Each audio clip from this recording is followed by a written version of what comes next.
તો પંચમહાલની મંગલિયાણા તાલુકા પંચાયત બેઠક પણ બિનહરીફ થઈ।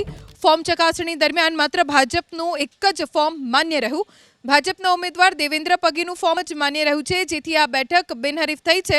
કોંગ્રેસ અને આપનું ફોર્મ રદ થઈ ગયું, જેના કારણે ભારતીય જનતા પાર્ટીના ઉમેદવાર દેવેન્દ્ર પગી બિનહરીફ વિજેતા થયા। 4 ઉમેદવારી ફોર્મ અત્રે ભરાયેલા હતા। જે ઉમેદવારી ફોર્મની ચકાસણી આજ રોજ 3/2/2025ના રોજ 11 કલાકે રાખવામાં આવેલ હતી।